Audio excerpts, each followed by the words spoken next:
we build up connections. You know, the science says we build up synaptic connections in the brain the more we visit thoughts. And so this was the little activity we did before we told them what we were doing. So for those of you who are sitting here in this room and the few thousands that are watching, I'm going to ruin my exercise with you, but you'll forget.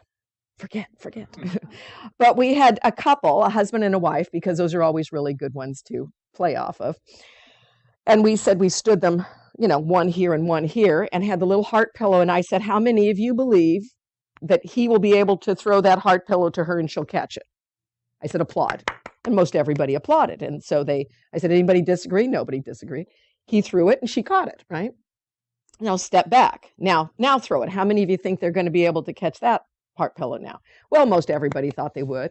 And they did it, and they did. They caught it. Then you get them back farther. Now we're moving them back farther and say, how many of you think she's going to be able to catch his throw, or he's going to be able to catch her throw? Now it got a little bit less people applauding. They thought, and you know, but they were able to catch it until we got them way back, and finally they flubbed it. We had to get them far enough away that, you know, but it was fun because, you know, the husband and the wife, they're yelling at each other, don't drop that pillow. So, but at the end of it, the idea is, and this is what brain science study is showing us, that the more we visit something, the closer the synaptic connections are, the quicker we make those connections. When we don't visit something very often, it's like throwing a ball or a pillow to somebody. You might not make the connection, right? So the less we visit these spiritual truths, the less likely in a pinch we're going to be able to make this synaptic connection in our brain. When we visit the connections more often, they get closer together. You understand what I'm saying? So you're quicker to make these connections.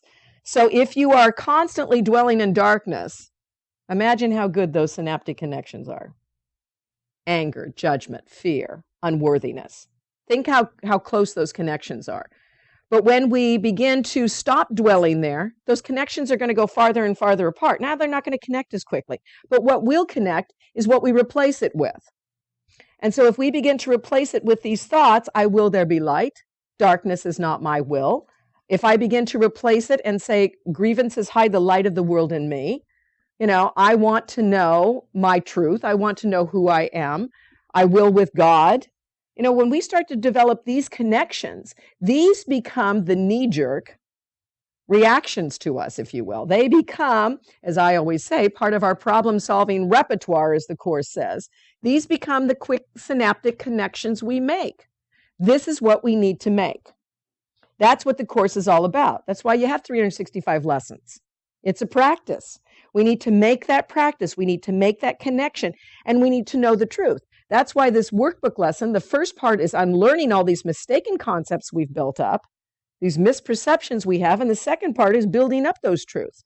That's why it says here, we're going to consider the will you share with God. That's your reality. That's the connection we need to make. This is not the same. This is very interesting. This is kind of an interesting way. Did you notice this one? It's a great section. Not the same as the ego's idle wishes, out of which darkness and nothingness arise. Now, it's interesting because we're going to talk about in here that these idle wishes are just idle wishes, but they're not idle to you. That's a huge statement. It says, the will you share with God has all the power of creation in it. So the will we share has the power of creation in it. The ego's idle wishes are unshared and therefore have no power at all. Remember, what we do not share, we do not increase. Right? That's why we were saying we can think of thoughts for ourselves. Maybe we're not feeling well, or maybe we know of loved ones who are not feeling well. We can share the thought, you know, I will there be light. Darkness is not my will. We can share that power for another as well as for ourselves. And that increases as it grows. When we isolate, when we hide ourselves off, when we think we are alone and lowly, when we think that we should isolate ourselves when we're sick, that's the ego's idle wishes that are unshared and really have no power at all. Now, it goes on to say in that fifth line, which is pretty powerful, it says, its wishes are not idle in the sense that they can make a world of illusions in which your belief can be very strong. So, That's an important concept. When people want to say, this is just an illusion, it has no power over me, that's very true. But the world has set into motion a lot of laws of the world. And once we buy into the fact that we are this form and this body, to say I am not this body is an unuseful form of denial, it says. That does not help. So what you need to do is do whatever it is you need within this illusion with the body that you have in a way that helps you to release your attachment to the body. So fear and anger don't help you to do that. What would help you to do it? Sharing thoughts with the Holy Spirit, sharing thoughts with Jesus, sharing thoughts with your brother, going to a doctor, sharing thoughts with your doctor who can help you in that healing arts. I mean, what is medicine supposed to be but a practice? That's right. But also a healing art, right? Wasn't it considered the first healing arts? So that's what we're doing here. And so you're joining with another. When people say, oh, I don't want to go to the doctor, I always say, no, why not? They're here to help you. They're here to help you. And the helping that they do helps them. And that you go there and listen to what they say. Doesn't mean you have to do everything they say. I mean, a lot of times they offer suggestions and you decide what works best for you. But it's there for a healing. It's there for a sharing. It's there for a unity. But to deny this world does nothing. As it says here, the ego's, the wishes are not idle. Its wishes are not idle in the sense that they can make a real strong world of illusions in which you can believe very strongly. But they are idle indeed, it says, in terms of reality. That's what creation means. In terms of reality, they have no power over the Son of God. Now, in your mistaken concept or mistaken self, they can seem to have a lot of power over you.